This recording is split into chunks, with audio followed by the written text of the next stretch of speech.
you are one of the main people that are behind everything collectible. Is that like, what does your role entail? Yeah, what do you do? What's the day-to-day of your job look like?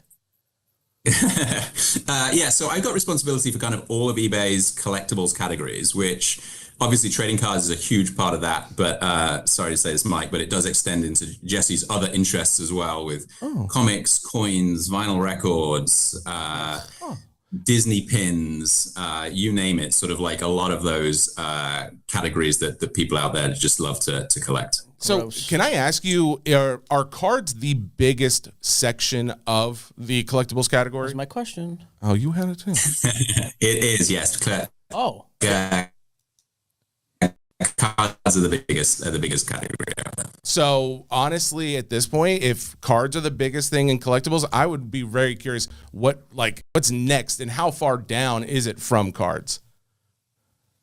Yeah, I mean, it depends a little bit on like how you want to clump things together. But then you've got sort of collectible toys, and that can have everything in there from Mike's favorite Labubu dolls, through to Funko Pops, collectible Lego, that type of stuff. So that's quite a big aggregated category that comes next. And then you've actually got coins, which is another big one for us that comes after that. Coins is such a weird thing. It's been Grampy Montebello. It's been going on forever, but it's like in recent months and years. Like, is it back? Well, yeah, I'm about to have someone on the Hobby Nonsense podcast who talks about coins. Listen, we're already trying to negotiate a freaking contract. I'm just saying, because we're talking We non-sport. did live negotiations before this, Adam, trying to get this stupid pod, and now all of a sudden I got to hear about it here again. The good news is that like there is a lot of people that are into collectibles, and when it comes to cards, that is essentially what you want. Coins are back, though. Yeah, coins are back. Really? Okay. Dude, I'll blow your mind with some coin talk. But at the end of the day, I would love to be able to say, oh, well, that's all sports cards or non-sport cards. But is that, when we're talking about cards in general, is that including TCG, like the big Pokemon boom that we've been seeing too? Yeah, so we track it at the sports cards level, and then the CCGs, and then the non-sports as well. Okay, cool. All right. So it's different. So sports cards, though, in particular, is the number one in that category.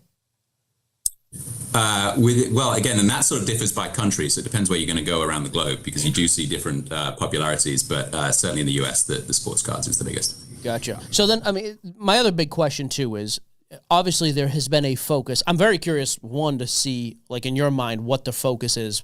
I don't know percentage-wise is the word, but, like, eBay Live has come on the scene. eBay's been the authority in sports cards for comps forever, since I've been in this thing. What is the vision for like eBay Live for this next year? Like, is that something you guys are just going to keep throttling forward with? I mean, what's the plan? We're so excited about that, Mike. Honestly, the opportunities there is endless. Obviously it's great having folks like yourself starting to come on. And for us, the key has just been to make sure that it's a really trusted experience. And so we've been rolling that out very deliberately, but we're looking to continue to accelerate that.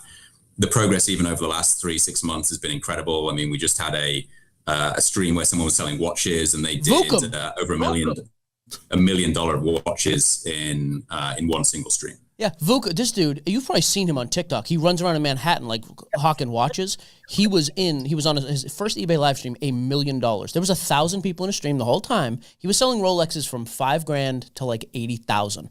It was, I don't ever compliment anybody ever for anything. Sure. He is the single greatest, and this is not an exaggeration. I've never met the kid. I'd love to have him on here. Mm-hmm. The greatest live seller I've ever seen. Really? Dude, he was working the room like you freaking read about it. And he didn't even have a Buzz Lightyear costume on.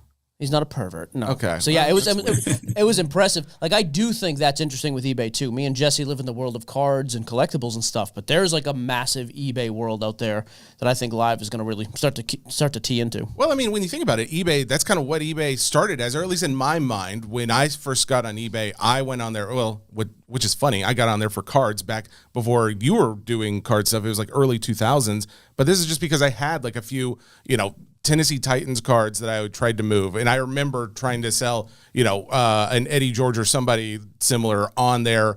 I would do feedback, and that's where everybody was going for their collectibles of some kind.